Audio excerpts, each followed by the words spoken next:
Bienvenidos por tercera vez a Encontrálogos. En el episodio de hoy hablaremos sobre la historia del pensamiento y el título de hoy es ¿Por qué hoy pensamos como pensamos? Tengo conmigo a Javier Álvarez. Preparaos. Doctor en Filosofía por la Complutense de Madrid. También es licenciado en Humanidades por la de Alcalá. Es especialista en orígenes históricos del cristianismo, catedrático de Bachillerato de Filosofía. En la Facultad de Teología es también profesor de Historia de la Filosofía. Fue asesor de formación del profesorado de la Comunidad de Madrid y es autor de libros y artículos académicos. Y en el día de hoy, en este episodio, vamos a basarnos un poco en su libro, Filosofía Medieval, Historia del Pensamiento y Cristianismo. Sin más, empezamos.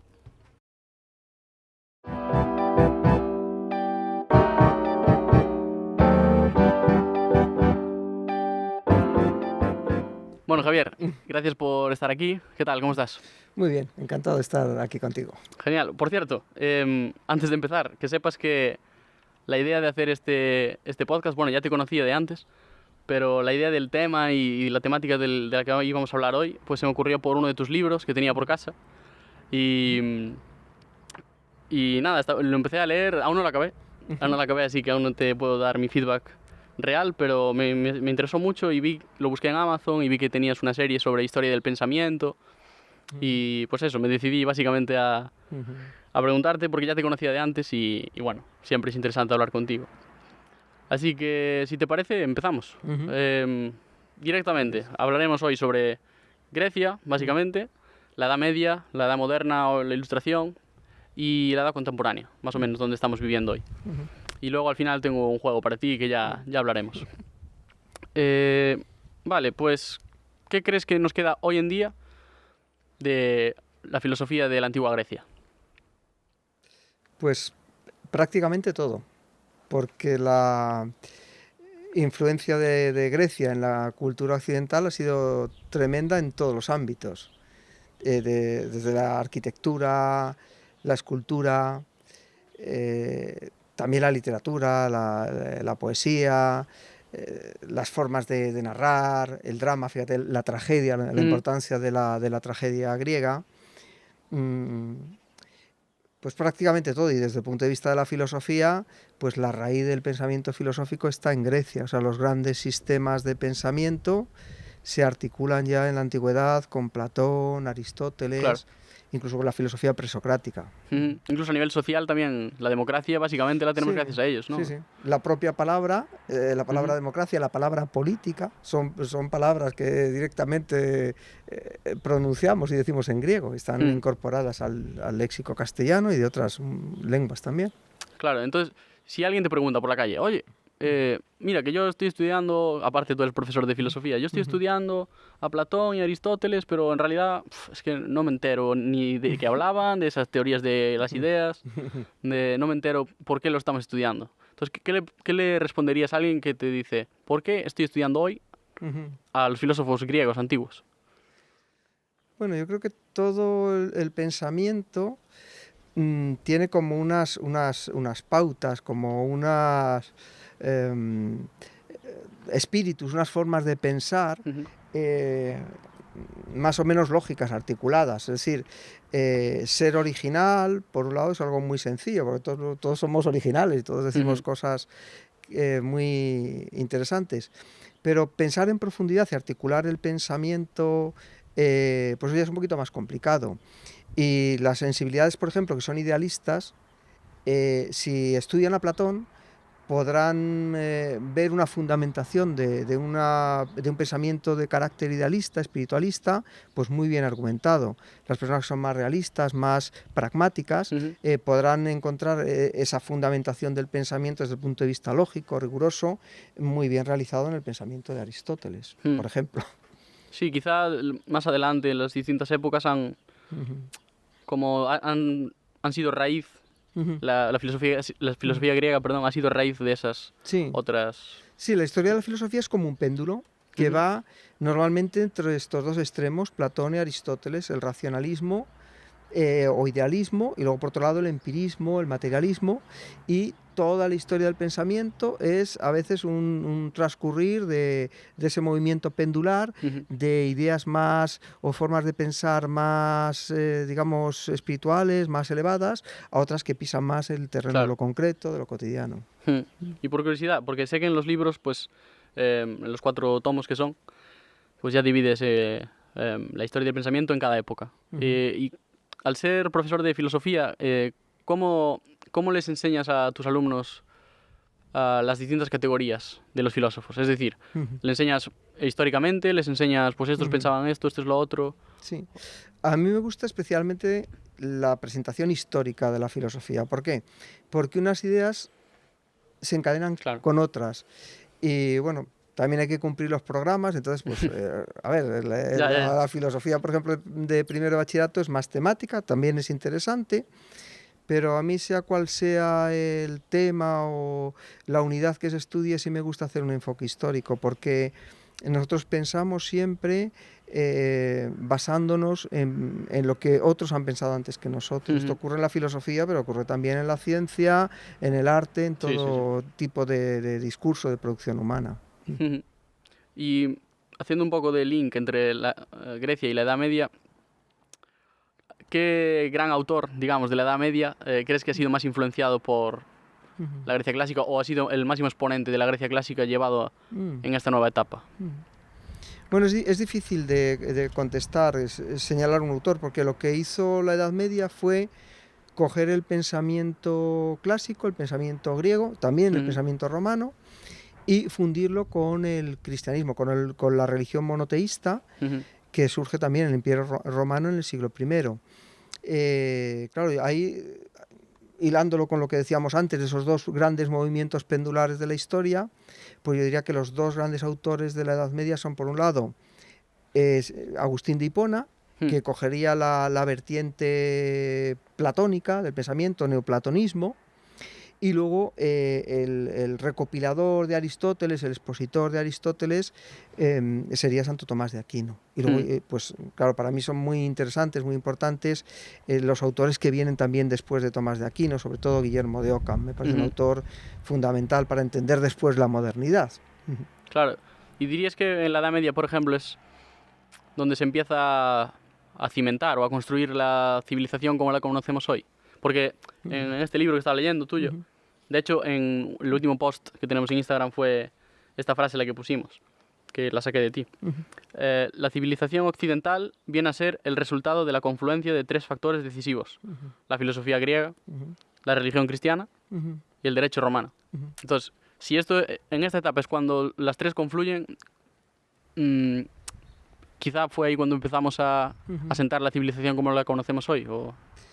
Sí, en cierto sentido, sí, en todas las épocas históricas, cuando vemos estos pasos de edad antigua, edad moderna, edad contemporánea, siempre hay algo novedoso, siempre hay algo que cambia, siempre hay algo que diferencia un periodo del anterior, pero también hay aspectos de continuidad. Entonces, como veíamos antes, el origen de la cultura occidental está en Grecia. Luego Grecia fue, digamos, asumida o absorbida por Roma. Hay una frase de un historiador romano que dice que la Roma conquistadora fue por Grecia conquistada. Es decir, los romanos lo que hicieron fue coger el espíritu, la cultura, el arte de los griegos. Y dentro de la cultura romana y de la historia del Imperio Romano, pues una de las religiones que había en ese imperio, en la zona de Palestina, era el judaísmo, y dentro de esas raíces judías es donde vamos a ver que surge el cristianismo. Entonces, ¿qué fue el cristianismo medieval? Pues el cristianismo medieval, digamos, que proporcionó el marco de referencia en el que se integraron todos esos saberes de la antigüedad. Es decir, lejos de haber sido una pérdida del saber de la antigüedad, el cristianismo es el puente que conecta ese mundo greco-latino, ese mundo pagano, con lo que va a ser después la modernidad del Renacimiento. Sí, es que tal y como lo pintas, es cierto que suena genial y tiene todo el sentido, pero por lo menos a mí lo que me enseñaron en clase es que la Edad Media es una edad oscura. O sea, de hecho, no sé si es por eso que se llama Edad Media, pero es como, tenemos ahí una edad que no nos gusta mucho, está en el medio de dos que ya nos interesan un poco más, llamémosla Edad Media. Entonces, ¿qué pasaba? ¿Por qué se nos habla tanto de ese oscurantismo? ¿Qué estaba pasando ahí con la Iglesia? Y no sé, yo es que no recuerdo de algún profesor de historia o de filosofía que me haya dicho, pues esto es lo bueno que pasó en la Edad Media. Simplemente las cosas malas de la Iglesia, que obviamente pasaron, los dogmas, el oscurantismo, todo el ocultismo de la Iglesia. ¿Qué estaba pasando ahí? ¿Hubo algo bueno por el medio? Bueno, la verdad es que fue una época difícil, pero ¿qué época de la historia humana no ha sido una época difícil? Y es verdad que hay muchas tinieblas, hay momentos, digamos, de oscuridad, de dificultad, pero también yo creo que todas las épocas históricas, y no hay ninguna donde no se observe esto, todas las épocas históricas han tenido luces y sombras. O sea, no hay ninguna época que sea solamente de luces, aunque haya alguna época a lo largo de la historia que se ha llamado así, el siglo de las luces. Pero yo creo que en todas las épocas ha habido luces y sombras, y en esta época medieval pues también hubo luces. A ver, la situación de la que se parte en el comienzo de la Edad Media son precisamente las invasiones bárbaras, que eso lo que significa es que pues todo el Imperio Romano se derrumba y pues tribus germánicas entran dentro de la cultura europea, se funden también con esa cultura romana, entonces es una época pues de muchísima inestabilidad. En ese periodo, en ese contexto histórico, es cuando se crean los monasterios. ¿Y qué se hizo en los monasterios? Hombre, pues por un lado, mantener la economía, sobre todo economía en ambientes rurales, y también se guardó la cultura en una época que, como has dicho, bueno, se llama oscura. Bien, pues en esa época de oscuridad, donde no había ordenadores, donde no solamente no había ordenadores, no teníamos tampoco imprenta. Ahí los copistas en los escriptoria de los monasterios copiaban a mano. No solamente los libros sagrados, las sagradas escrituras, sino también todo el saber que podían haber recibido de la época antigua. Es decir, que fueron grandes transmisores de la cultura, no fueron destructores, fue justamente lo contrario. Sí, lo que pasa es que yo creo que lo que la Iglesia hacía en esa época, si no, corrígeme, es cierto que los escribas pues hacían un gran trabajo y tal, de mantener sobre todo el pensamiento no solo religioso, sino la historia del pensamiento. Pero, ¿quién podía acceder a ese pensamiento? Quiero decir, un chaval de la calle en esa época podría acceder a ese pensamiento porque era como un poco elitista, entiendo, ¿no? Sí, es verdad que en un primer momento la cultura queda encerrada en los monasterios. Y yo ahí te hablaba del valor que tiene de conservación de la cultura. Estamos hablando de la Alta Edad Media, pero con el transcurso del tiempo, esa cultura que está encerrada es una cultura que se va a abrir. De cualquier manera, si comparamos esa cultura de la primera fase de la Edad Media con la cultura que le precedía romana, también era una cultura fundamentalmente destinada a élites. Ahí está esa continuidad y lo que hablábamos antes también de la continuidad y ruptura. Pero si te das cuenta, las universidades como centros de saber y de cultura y de difusión también del pensamiento, tienen en el mundo occidental tienen su origen en el cristianismo, es decir, no salen de fuera de la Iglesia, sino que es la propia Iglesia cristiana la que levanta esas universidades. Sí, no hay una distinción, es decir, no hay una separación entre, digamos, lo religioso y lo secular. La Edad Media, la característica fundamental de la Edad Media es que la teología impregna todo el ámbito del pensamiento, no solo el pensamiento, toda realidad, toda actividad está impregnada por Dios, por la teología. Algunos esto, claro, lo ven como un problema, como un menoscabo de la libertad de pensamiento. Hegel hablaba de la filosofía como ancilla teológica, es decir, la filosofía se convierte en una mera sierva de la teología.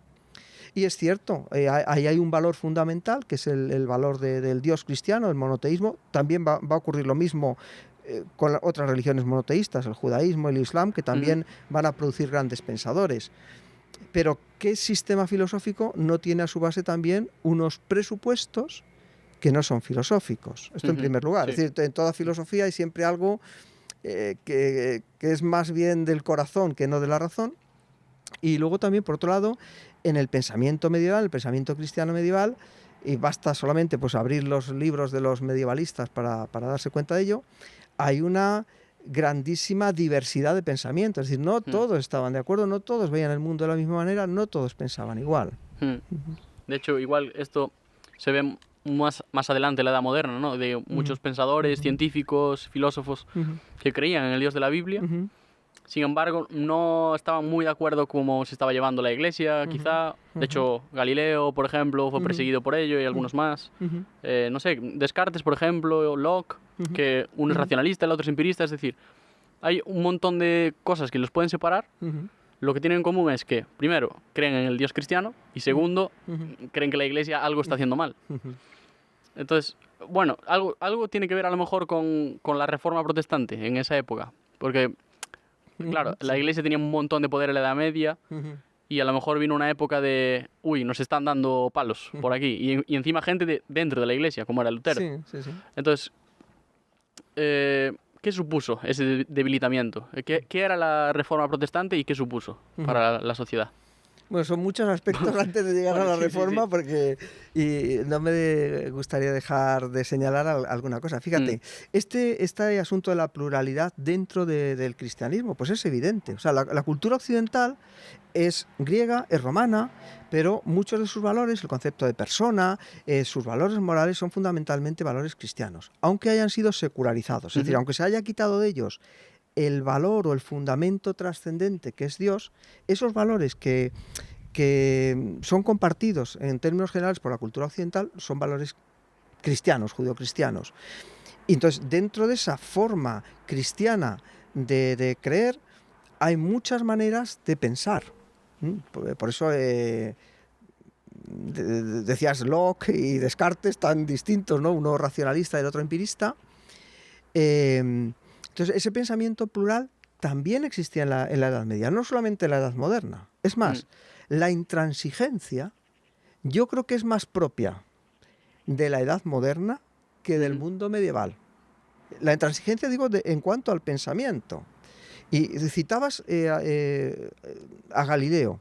Claro, Galileo, dices, perseguido por la Iglesia, pero Galileo es un científico, un personaje profundísimamente cristiano. Es cristiano desde los pelos hasta la punta del pie. Fíjate una cosa, la condena de Galileo no se realiza durante la Edad Media. Galileo es condenado en la época moderna, no en la Edad Media, en la época moderna. Con los papas del Renacimiento, la época de los Medici, o sea, en pleno Renacimiento. Galileo afirmaba que Dios había escrito 2 libros. O sea, Galileo es una persona absolutamente creyente, como te decía. Entonces, Dios ha hablado de sí mismo en 2 libros. Uno es el libro de la naturaleza y el otro son las Sagradas Escrituras. Entonces lo que dice Galileo es que cada uno de estos libros hay que saber leerlos en el lenguaje en el que han sido escritos. El libro de la naturaleza ha sido escrito en lenguaje matemático. Y esta es la gran aportación de Galileo y lo que le diferencia de Aristóteles. Las matemáticas. Podemos medir, podemos leer, podemos entender la naturaleza si sabemos ese lenguaje matemático. Pero por otro lado, Dios ha hablado también, se ha manifestado a sí mismo a través de las Sagradas Escrituras. Ahí ya las matemáticas no valen. Ahí el lenguaje con el que está escrito es el lenguaje de la fe, es el lenguaje que entiende la fe. Entonces, hilando ya con lo que me preguntabas acerca de Lutero, ¿qué significa o qué significó Lutero? Pues Lutero significa una fe que surge precisamente en la modernidad y que de la misma manera que Lutero va a decir, que Galileo va a decir, es que el libro de la naturaleza hay que leerlo con hay que mirarlo con las gafas, perdóname la metáfora, con las gafas del lenguaje de la naturaleza, que son las matemáticas, que son la razón, para poder entender el mensaje de Dios al hombre, el mensaje que está revelado en las Sagradas Escrituras. Ahí hay que mirarlo con los ojos de la fe. Y esta es la insistencia de Lutero. Lo que va a hacer Lutero es decir, mire, todo lo que ha estado haciendo la filosofía escolástica, la teología escolástica, del final de la Edad Media, que era intentar alcanzar a Dios, meter a Dios dentro de las categorías lógicas del pensamiento de Aristóteles, eso no es capaz de alcanzar a entender qué es lo que Dios está diciendo en las Sagradas Escrituras. Estas Sagradas Escrituras solamente podemos llegar a ellas a través de la fe. Sí, entiendo lo que dices, pero quiero decir, para entender las Sagradas Escrituras, en este caso la Biblia, el Corán o la que sea, en este caso sería la Biblia para él, algo de razonamiento tendría que echarle el hombre. O sea, para tú entender lo que estás leyendo, quiero decir, no entiendo muy bien cómo... O sea, entiendo que en las matemáticas pues la fe no pinta nada, simplemente es el lenguaje en sí matemático y la razón... Perdón. El lenguaje matemático y el razonamiento matemático y a donde nos lleve las conclusiones, digamos. Un poco un método científico. Pero si leer la Biblia, en este caso, es solo aplicar la fe, no entiendo cómo alguien podría pensar, por ejemplo, que es racional creer en Dios. Porque hay muchos pensadores, y no solo de esa época, pero en esa época sobre todo, que creían que era algo racional creer en Dios, a pesar, o a pesar no, sino... a la vez que aplicaban la fe. Es decir, la razón a lo mejor la usaban, pero quizás no era suficiente, pero algo de razón tendrás que usar para comprender, entiendo yo, ¿no? ¿Cuál crees que es la relación entre la fe y la razón? Bueno, claro, la cuestión es qué entendemos por razón, eso para empezar. Bueno, ¿y qué entendemos por fe también? ¿Y qué entendemos por fe, efectivamente? Un filósofo, un pensador, matemático también, físico, Pascal, él va a afirmar que que el corazón tiene razones que la razón no comprende. Es decir, hay verdades que no son solamente las verdades de la lógica y las matemáticas, sino que son verdades que están en otro plano, en otra tesitura. Entonces ahí es donde sitúa Lutero, a mi modo de ver, esas verdades que tienen que ver con la salvación. ¿Quiere decir esto que la fe de Lutero era una fe irracional? No, y además me gustaría insistir, si me permites, sí. En algo que tiene que ver con esto. Fíjate, cuando Lutero es citado a Worms, a la Dieta de Worms, ahí va a estar el emperador Carlos V, va a haber representantes del Papa, de los agustinos, es decir, ahí de los príncipes alemanes. Ahí se le pregunta a Lutero si él quiere retractarse de las cosas que ha escrito, porque son cosas muy polémicas y muy, muy difíciles de digerir por la Iglesia, pero también por el poder político en el momento que Lutero las enuncia. Y entonces, a la hora de la verdad, Lutero dice en esta dieta, dice, mi conciencia está cautiva de la palabra de Dios, ni quiero ni puedo arrepentirme de nada, que Dios me asista. Vale, y entonces... para Lutero, ¿cómo veía Lutero la relación entre la fe y la razón? Pues más bien era una relación de oposición. Claro, porque no creo que se fuera la única corriente de esa época. Quiero decir, en esa época hay gente como Lutero, pero también hay gente que cree que la razón y la fe son ambas compatibles y que ambas se ayudan para, pues en este caso, el conocimiento de Dios y de la palabra y algo así, ¿no? De lo que es las Sagradas Escrituras para ellos. Sí, sí. Bueno, esta era la postura de la escolástica, la postura de Santo Tomás, sobre todo, pero en la crisis de la escolástica, con Guillermo de Ockham, sobre todo, la fe y la razón van por caminos diferentes. Y entonces Lutero, muy influido por este pensamiento de Ockham, él opina que la razón en cuestiones de fe es absolutamente ciega, que no tiene nada que decir. De cualquier forma, esta dualidad de comprensión de la relación entre la fe y la razón, digamos, de asimilación o de cercanía y de oposición, es muy antigua. Ya en la propia patrística, es decir, los primeros padres de la Iglesia, los primeros pensadores cristianos, habían argumentado en estas dos líneas de pensamiento. Tenemos autores como, por ejemplo, Justino, que era filósofo de profesión, pero que fue también mártir de la Iglesia, es decir, dio su vida... de hecho se le conoce así, ¿no? Justino Mártir. Justino Mártir, eso es. Y este Justino pensaba pues que la verdad filosófica, la verdad última de las cosas, era Cristo. Y él nos cuenta cómo él había llegado a esa verdad después de una búsqueda racional. Otros padres de la Iglesia pues piensan de manera semejante. Clemente de Alejandría, él piensa que de la misma manera que los profetas prepararon al pueblo de Israel para recibir al Mesías, los filósofos habían hecho lo mismo, esa preparación previa para aceptar que Jesús es el Hijo de Dios, lo habían realizado los filósofos paganos, esa labor previa a preparación de la fe. Por tanto, no había incompatibilidad, sino una perfecta complementariedad entre fe y razón. Pero otros autores, otros padres de la Iglesia, por ejemplo Tertuliano opinaba que la fe y la razón no tenían nada en común. Él preguntaba, ¿qué tiene que ver Atenas, que era la cuna de la filosofía, con Jerusalén, que es la cuna del cristianismo? Y él afirma una frase que yo creo que Lutero también la hubiera afirmado. Tertuliano dice, creo porque es absurdo. Es decir, para mí es inconcebible eso. Mira, pero aún así hay un razonamiento muy importante a la base de esto. Y hay grandes teólogos cristianos que han ido por esa vía que podríamos llamar a lo mejor irracionalista, el propio Lutero, Kierkegaard, Calvart, han ido por esta vía de Tertuliano. Tú fíjate, el razonamiento que hay a la base, porque aunque sea un razonamiento que rechaza la filosofía, no rechaza la filosofía en el ámbito filosófico, rechaza la filosofía como un camino para llegar a Dios. Claro. Y entonces la cuestión es la siguiente: si yo soy capaz de llegar a Dios utilizando solamente mi razón, ¿para qué es necesaria la fe? Claro. Si yo accedo a Dios a través del conocimiento, a través de la razón, yo no podría decir yo creo en Dios. Yo podría decir, yo sé de Dios. Yo he llegado a la conclusión lógica y racional de Dios. Por tanto, yo no creo en Él, yo lo sé. Claro. Pero quizá, porque mi postura, por ejemplo, no se parece nada a la de Lutero.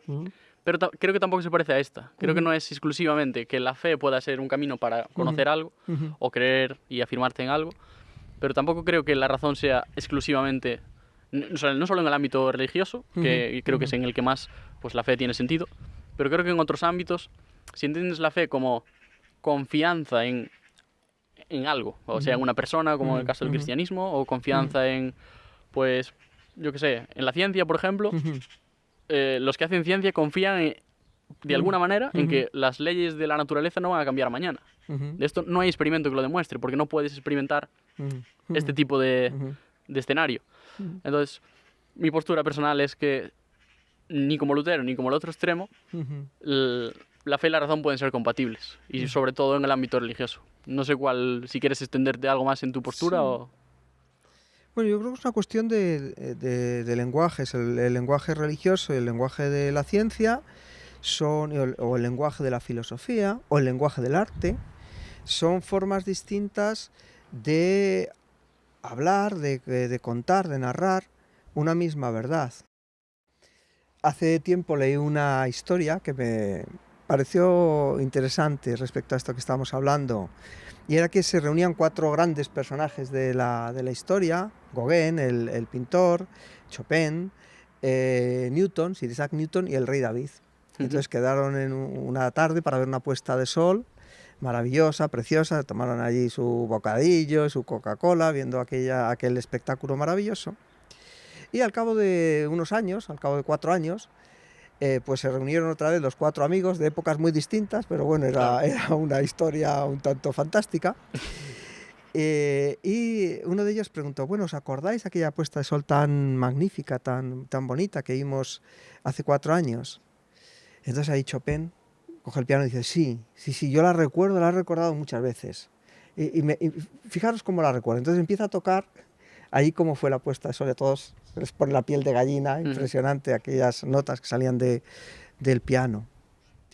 Gauguin dice, pues para mí aquella puesta de sol también fue muy bonita y pinté tal cuadro. Entonces abre ahí Claro.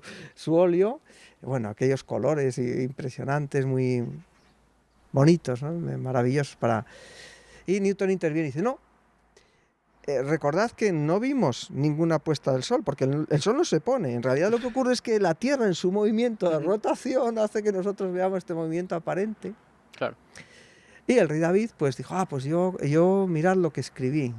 Los cielos cuentan la gloria de Dios y el firmamento anuncia la obra de tus manos. Claro, la puesta de sol fue la misma. Pero esta puesta de sol cada uno la narró en un lenguaje diferente. ¿Cuál de ellos es el lenguaje verdadero? Pues bueno, yo creo que los 4 lenguajes están expresando una verdad de la puesta del sol. La cuestión es, y lo que tú me preguntabas, ¿son antagónicos? O lo que plantea Lutero, ¿son antagónicos? ¿Son incompatibles? Pues esta historia lo que yo creo que nos muestra es que no, es que son formas diferentes, quizás sean complementarias, y desde luego no excluyentes la una de la otra. Claro. Se refieren a sensibilidades distintas. Ahora, ¿cómo entiende el científico la fe? No hay una única forma de hacerlo. Esto es precisamente la grandeza del pensamiento humano, que no todos entendemos las cosas exactamente de la misma manera. Claro, sí. Pues si te parece pasamos a la última época, a la edad contemporánea. Y obviamente te tengo que preguntar sobre Karl Marx. De hecho, escribiste un libro sobre él. Tendréis el link en la descripción. Y sin más, ¿qué influencia tuvo el marxismo en la sociedad, incluso en la sociedad de hoy en día?